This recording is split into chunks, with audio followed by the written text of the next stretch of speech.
Welcome back. Chief Johnson Chukwu, our guest this morning, Economy CEO, Cowrie Assets Management Limited. I said he was going to comment on that as soon as we come back. But in the meantime, Mazi Okorafor has called in from Aro Chukwu. So let's take Mazi Okorafor before we go to Chief Johnson. Mazi, good morning to you, sir. Good morning, sir. Good morning, our guests on Sky. Yeah. You see, when we talk about this issue of inflation, tackling the inflation, the target and the rest, yes, I agree, the tax break which the government are going to give. Does it affect the energy? Because 99%, anything 100% that has to do with any manufacturing sectors or companies' energy. Without energy, you cannot survive. And how do you empower energy? You're empowering energy with all this oil, either diesel or anything we call it.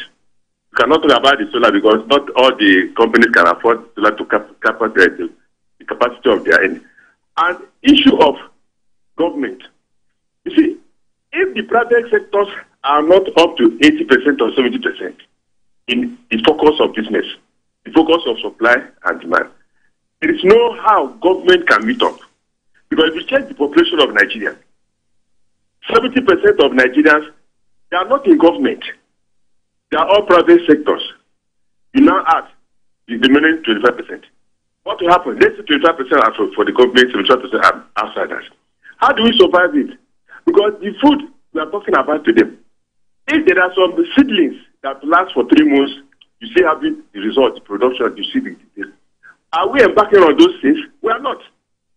And we see down importing. But as long as Nigerian manufacturers continue importing all these raw materials into Nigeria, you cannot balance the economy. Inflation consolidating.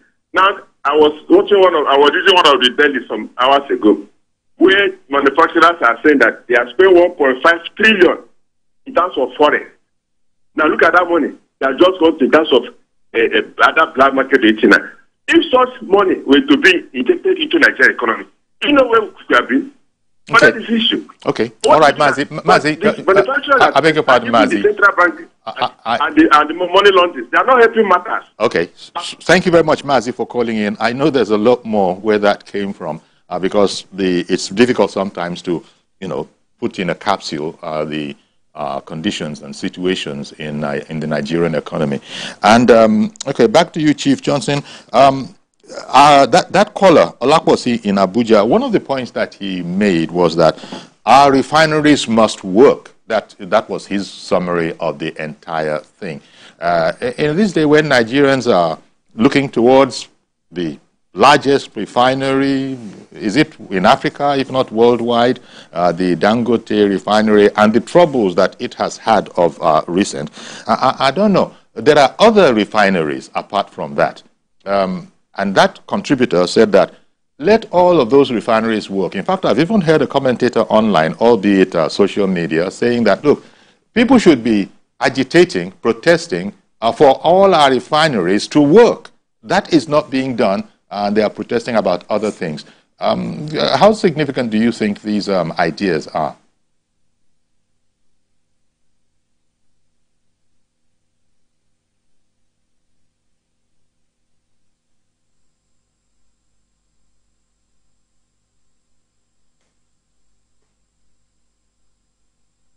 I beg your pardon, Chief Johnson, I think you might have muted yourself. I think your phone might be on. Sorry, I just observed that. Okay. Could you please start the answer again? When we say the refineries have to work, yes, it's a necessary, but for the refineries working is necessary but not sufficient to fix the challenges we have in the economy. And why do I say this? There are currently 5 refineries in the country. You have the 4 refineries owned by NNPC. There are 2 refineries, the old Port Harcourt refinery, the new Port Harcourt refinery. In Port Harcourt, you have the Warri refinery, you have the Kaduna refinery, you have the Dangote refinery. The NNPC government-owned refineries have not been working for donkey years, and they are not likely going to work because they have become slightly obsolete. Okay, so that is the comment about that. When somebody was saying that all our refineries have to work, you said that those refineries have become obsolete. Yeah, the federal government-owned refineries. But what I was actually saying is that the refineries working is part of the solution, but not the whole solution. Okay. If the refineries are working, like we have Dangote working, and we don't have crude to meet their production needs, you will start to import crude. If you import crude, you are going to pay with foreign exchange. If you pay with foreign exchange, what you're going to do is we're going to have the margin is what you're saving, the margin between the cost of crude and the cost of refined product. That's what you'll be saving. But you're still going to be suffering huge capital outlay or foreign exchange outflow. And that's why I dwelt with the issue of crude production.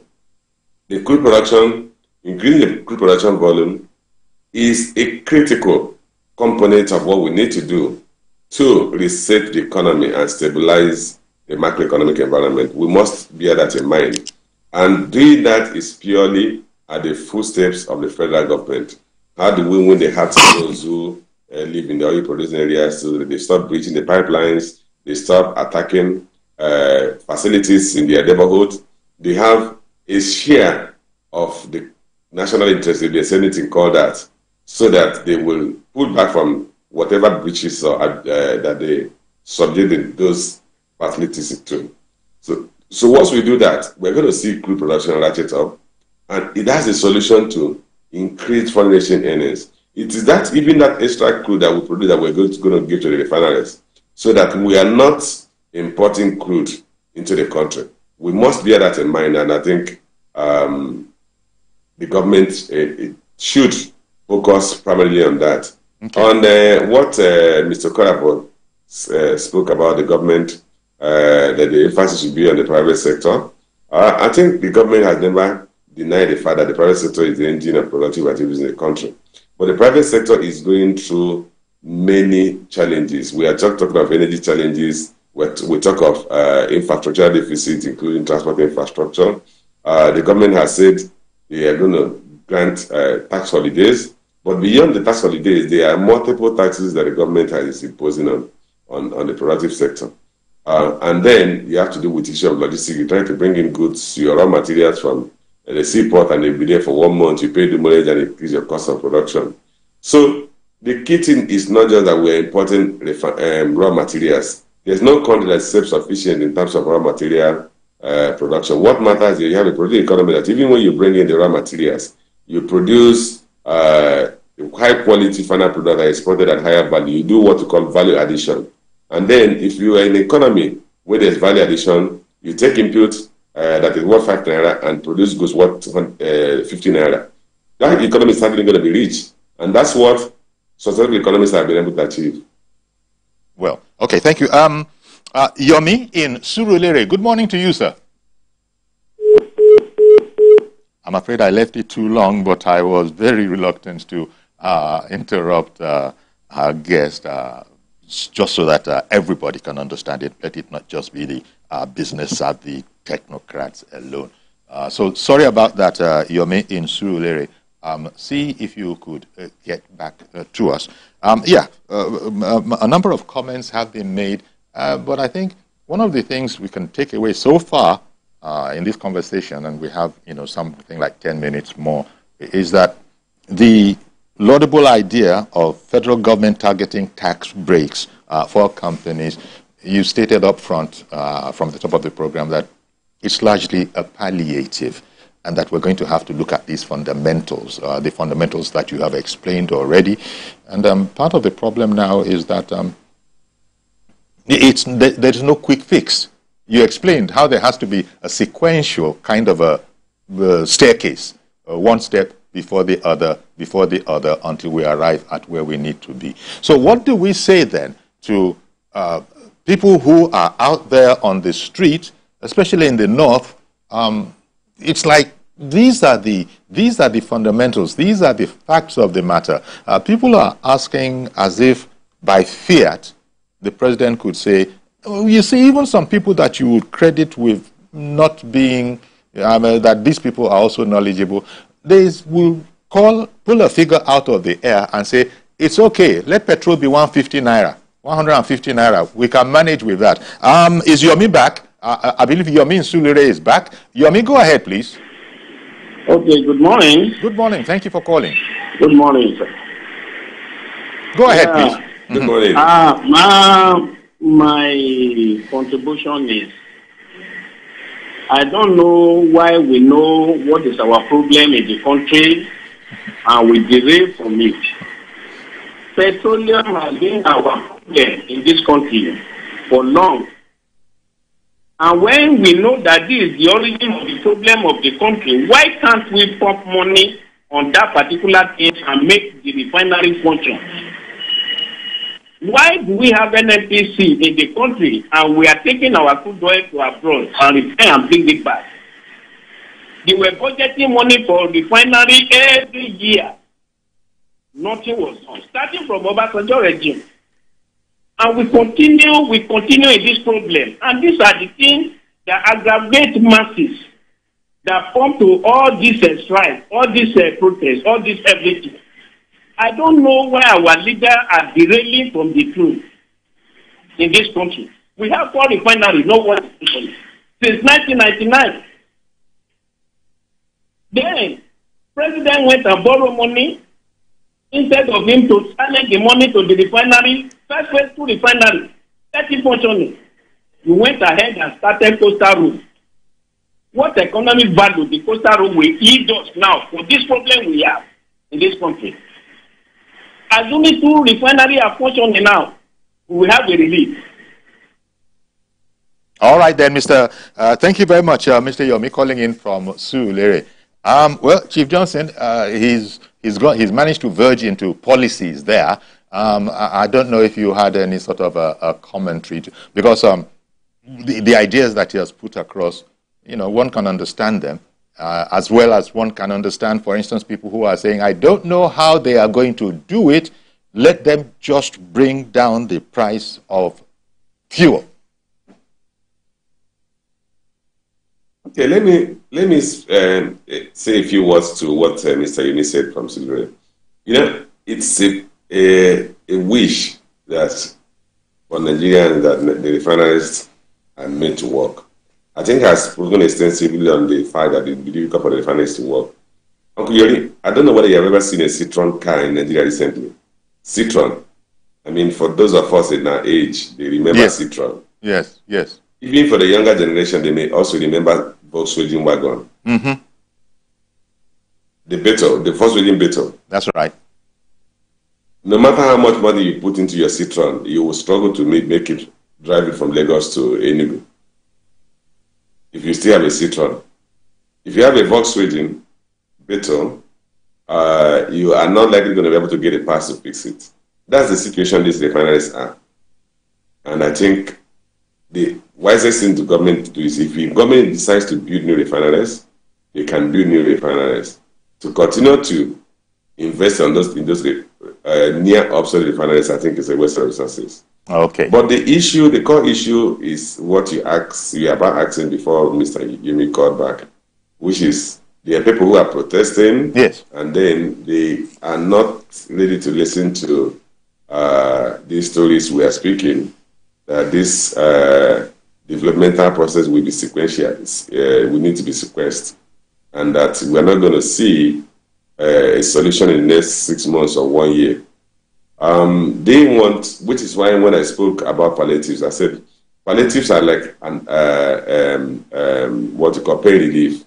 They are necessary when people are under severe pain, but they don't solve the problem. So what they need is government to provide them some palliatives, which the rights, unfortunately, is being abused because we've not evolved a proper mechanism for distributing it. And I can recommend here that in Nigeria, one of the last bastions of morality and integrity in the country remain the religious institutions, the churches and the mosque. If you really want these rights to get to the ultimate poor, if you go use their reverend fathers, their reverend ministers, their pastors, and they use the imams, you are likely going to achieve more success in passing the foodstuff you want to give as relief to the ultimate beneficiary. Even if they have to bring a couple of families together to buy a bag of rice for 40,000 naira, they know the people know them. They are not likely going to allow a markup, they're not likely going to allow for an intermediary. So I believe the government should be fully aware of that. If you want to go through public servants at the local government level, they are likely going to abuse it. So what we need is government to evolve a mechanism to intervene in the lives of the poorest of the poor in the country. Every society has that.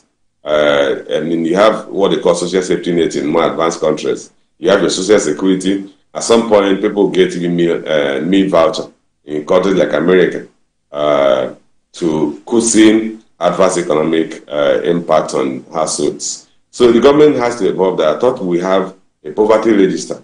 If we have a poverty register, the government has touted about, this is now the time to deploy it and touch the most vulnerable in the society.